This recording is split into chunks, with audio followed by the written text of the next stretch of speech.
오늘은 자면서 용 쓰는 아기가 괜찮은 건지에 대해서 이야기를 좀 나눠보려고 하는데요. 저도 맨 처음에 아이 태어나고 나서 집에 온 다음에 용 쓰기 정말 많이 찾아본 것 같아요. 맞아요. 아이가 집에 딱 태어나서 오면은 이렇게 막 이러잖아요. 비비 꼬잖아요. 아, 정말 무서웠어요.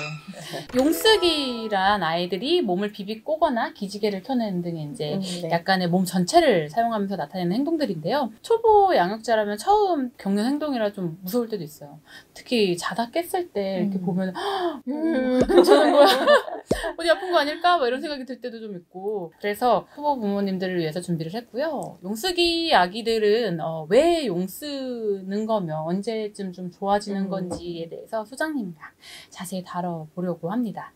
팀장님도 어렸을 때 용쓰기 얘기들 많이 경험하셨죠? 지금 보면 너무 귀여운데 네. 이제 알고 보니까 귀여운데 그때는 용 쓰면 정말 무서웠어요. 눈도 약간 조금 네. 이상하잖아. 초점도 잘 안 맞으니까. 행동도 정상적인 그런 행동이 아니잖아요. 그래서 이거 어디가 이상한가 아픈가 되게 걱정 많이 했던 기억이 있어요. 맞아요. 사실 뭐 초보 부모 때는 새근새근 잘 자고 젖을 실컷 세게 빨아먹고 이런 거 외에는 막 겁나는 게 되게 많아요.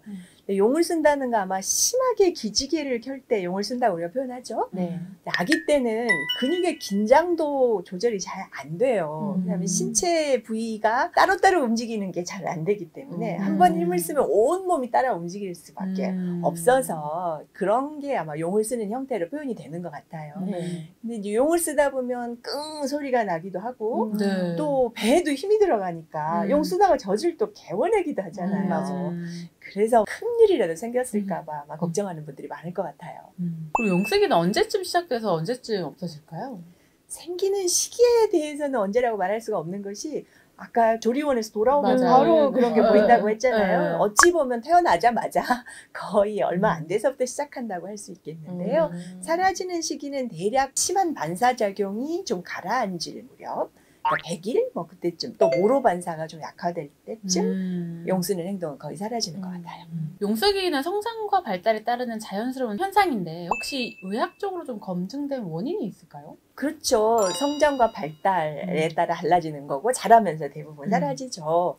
만약에 너무 용쓰기가 잦거나 아주 정도가 심하고 또 4, 5개월이 지나서까지 용쓰기가 지속된다면 신경학적 발달에 어떤 이상이 있는지 진찰을 정밀하게 받아볼 필요가 있겠어요. 또 먹인 뒤에 유난히 용을 쓰면서 자꾸 온다면 역류나 분유 알레르기 같은 것 때문에 배가 아파서 그러는지 확인해 볼 필요가 있겠고요.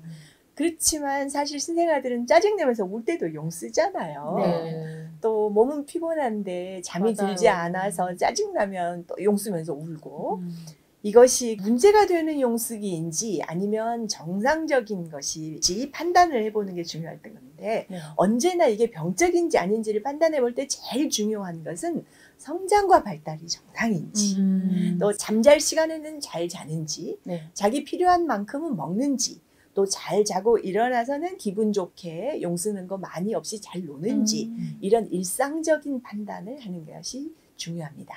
말하자면 모든 것을 전반적으로 검토를 해서 정상과 이상을 판단해야 하는 거죠. 저희 이제 알잠 소아과에서는 이런 부분들을 문진표를 통해서 또 사전에 받고 또 현장에 병원에 가서 진단받을 수 있기 때문에 아이의 성장과 발달이 정상적으로 이루어지고 있는지 조금 더 자세히 다뤄볼 수 있겠네요. 그럼요. 이제 소아청소년과 전문의들은 늘 이런 일을 하기 때문에 아이를 잠깐만 보면 성장과 발달이 정상인지 어느 정도는 판단하고요. 용쓰는 모습을 봐도 이게 정상적인 용쓰기인지 좀 다른지를 판단할 수 있거든요. 네. 그렇다면 이런 용쓰기를 좀 완화해 줄 수 있는 방법은 없을까요? 이제 아기들은 소화 기능이 어른들처럼 원활하지 못하기 때문에 어쨌든 양육자가 도와줘야 하는 건 맞는데요. 이럴 때는 이제 아까 소장님이 말씀하신 것처럼 개워내기도 하고 속이 답답할 수도 있기 때문에 아기 배에 우리 원이 말하는 아이러브 마사지, 배 마사지를 좀 해주시는 것도 도움이 되고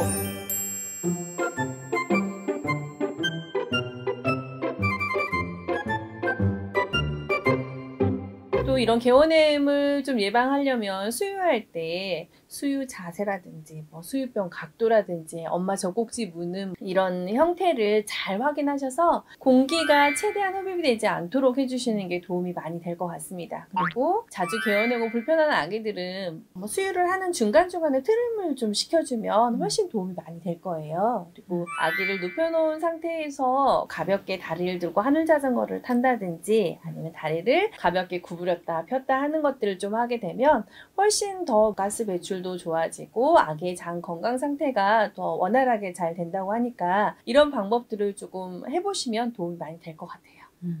아마도 용 쓰는 것이 너무 무서워서 그게 혹시 제일 크죠. 문제가 있는 게 아닐까 싶어가지고 지금 이 영상을 보시고 계실 텐데 만약에 좀 걱정이 되신다면 가까운 소아과를 한번 방문을 해보시고 네. 아니라면 차차 없어질 거고 어느 순간 사라졌던 것 같아요. 저도 기억해보면은 언제 사라졌지? 잘 기억이 안 나더라고요. 조금만 더 기다려보시면 되지 않을까 싶습니다. 육아를 조금 더 객관적으로 과학적으로 바라보고 싶으시다면 좋아요와 구독을 눌러주세요. 꿀잠은 알잠 좋아요, 구독! 알잠